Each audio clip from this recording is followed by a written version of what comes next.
Hey, what's going on, everybody? This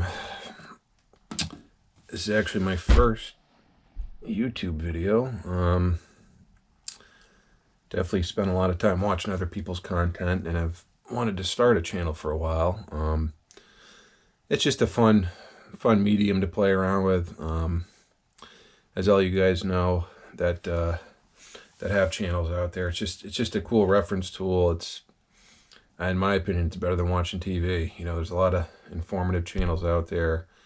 I use YouTube as a go-to for any kind of review for equipment or everyday items I want to buy, or whatever the case may be. But it's a good way to learn too.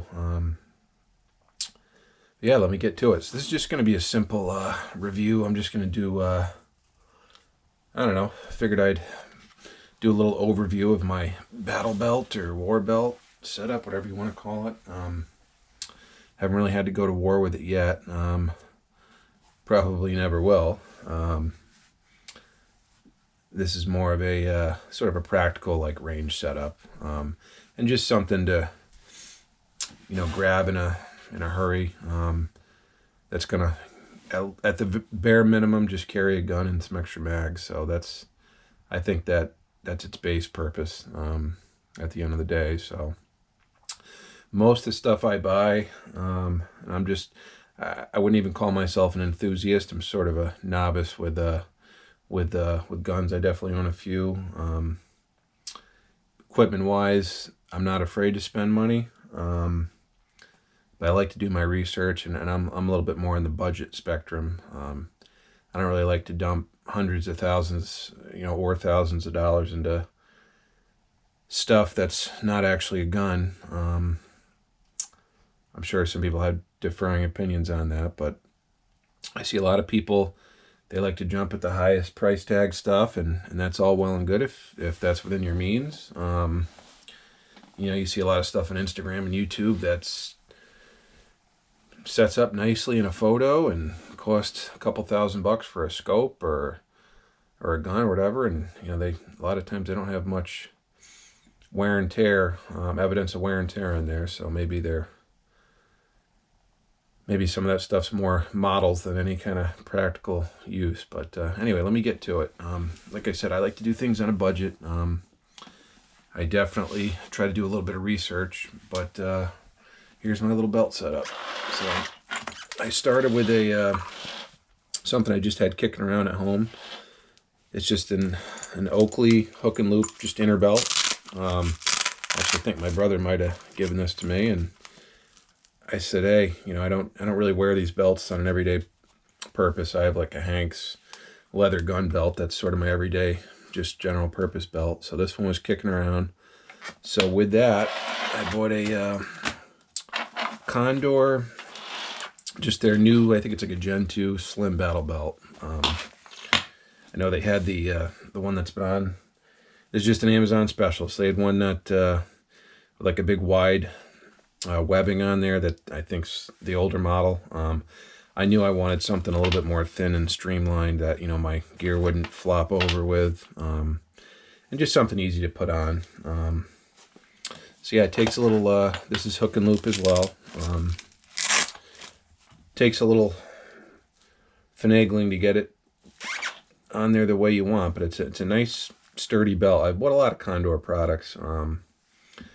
I just think you get a lot of bang for your buck with them. I'm sure the fit and finish isn't the best as some of the premium stuff out there that some of these other guys hawk, but it's something you can get on Amazon, reasonable price, and as for my general purpose, I'm not doing anything too crazy with it. It's pretty quality stuff. So make sure you get yourself the right size. I just got like a desert can.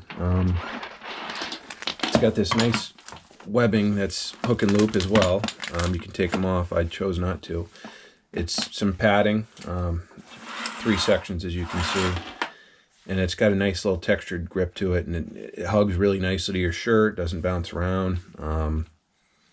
Like I said, haven't put it through any kind of rigorous testing, but in my limited use, it's great. So that's the inside. Pretty breathable. It's got these slotted little holes here in the mesh, I guess you'd call it. It's kind of breathable, but I haven't worn it for, 6-8 hours out in the field or anything like that. Just like I said, just more of a range setup, but it works. So I guess we'll start with the holster. So Bravo Concealment. This is probably my third or fourth holster from these guys. This is an outside the waistband. It's one of their newer models. I think it's like a Gen 3, a Gen 3 or 3.0. It's not Kydex. I think they do more thermoplastic, or I guess that's a fancy word for just hard plastic, which is probably my one gripe that's a little deceiving. I kind of like Kydex. I know they say this stuff's a little bit more durable, I guess, nowadays. But I thought it was Kydex. It wasn't, but still, it's pretty thin material, as you can see. And my Glock 19 fits in there snug. It's got a little retention screw here. It doesn't bounce around. You can, I have it, I think, at a pretty low retention. But it works great. They make quality stuff. They always run some sort of promotion. I have an inside the waistband too for my Glock, and it's tough to see, but it's got a little bit of a contour here, so it kind of hugs your body. I like that design. It doesn't really jut out much. I mean, I actually initially bought this just to wear, instead of doing like an appendix carry, maybe in the winter months. This holster was intended to just be an outside the waistband, concealed carry. I actually might get another one down the road for that purpose, but I decided to stick it on the battle belt. I got a couple of these. I think they're Tactical Tailor bands. I stuck through the Molly webbing, and it fits on there snug. It doesn't move around, and it works. I definitely think it's a good idea to have a nice fixed blade on here. I carry a pocket knife every day and have for years. This isn't an everyday carry knife, but I figured it was good. I do a little outdoorsy bushcraft type stuff every once in a while, but I figured I'd stick it on the battle belt too. So this is just a Ontario, another budget friendly item. Ontario Rat 3. Not a huge knife. I think it was maybe around the $60 mark. It's got these nice micarta grip handles. I think the terminology is tang, full tang blade.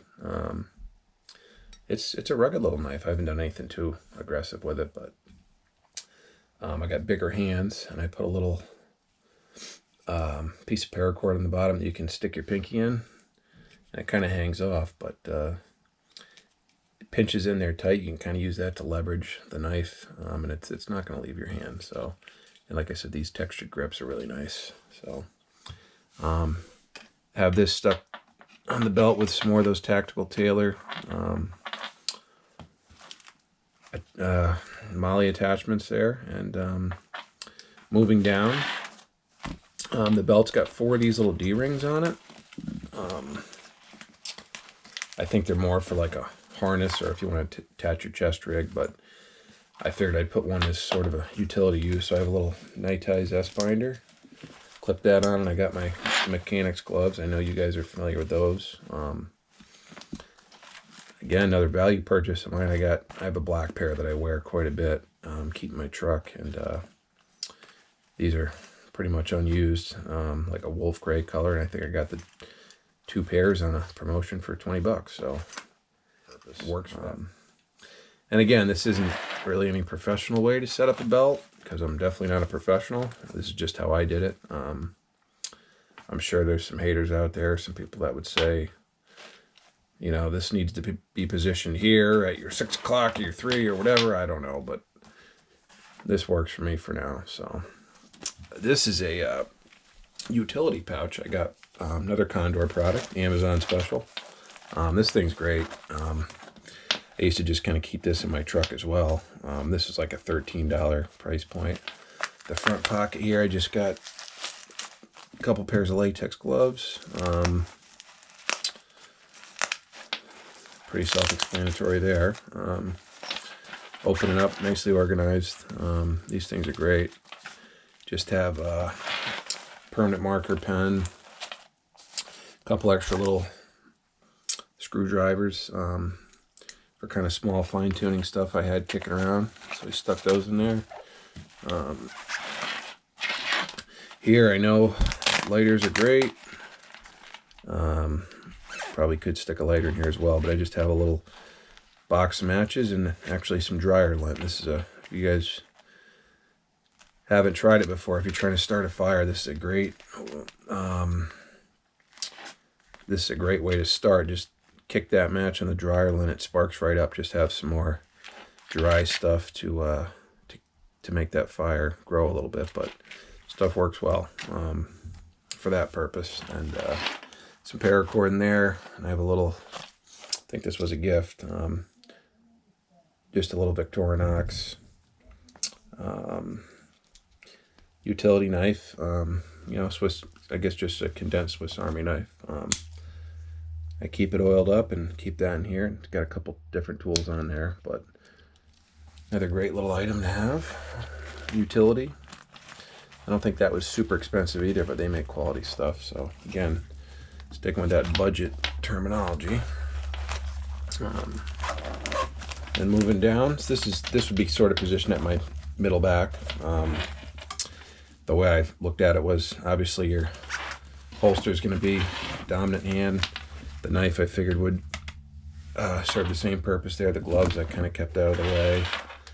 This is probably the least accessible item. Obviously, you're probably gonna have to take your belt off to access anything in there. So that's why I figured I'd keep that in the back. Going down, I believe these are all Condor pouches. I'd like to get some, maybe some Kydex. Bravo Concealment makes, I know, Kydex versions for AR mags, but budget friendly, secure. You know, if you're trying to do like a speed reload, this might not be the best option, but figured I'd secure one mag on there. Live in one of those unfriendly states that only allows 10-round mags. So just got a Troy Battle mag here. This one's not even loaded. Fits perfectly in there. Hook and loop, tight, secure, not going anywhere. And just a couple, I think I just picked up another one of those Night Tides S binders just for a utility. You know, if I need to apply it to something, it's there. And just a couple Condor special pistol mags for my Glock 19. So that's pretty much it. That's the setup. Again, if you're gonna maybe look into getting one of these Condor battle belts, just make sure you get the right size. This one fits pretty true to size, but again, that's what reviews are for. So yeah, this is my setup. Hopefully you guys enjoyed it. Hope to have some more videos kind of rolling out. I'm a rookie. I'm trying to learn. I like to get feedback from people, and I like to give feedback on other people's channels out there. So feel free to do the same. Hopefully you guys enjoy it, and as soon as I get a little more polished with my GoPro skills and whatnot, I'll try to get some more videos out to you guys. Like to do a lot of different stuff, not just gun related. So maybe we'll get some fishing stuff. I got a bass boat. Like to maybe get that cleaned up for the spring. Maybe when I take that out, I'll do a little review of that. But yeah, hope to get some more stuff going forward. And thanks for watching, guys. Appreciate it. Bye.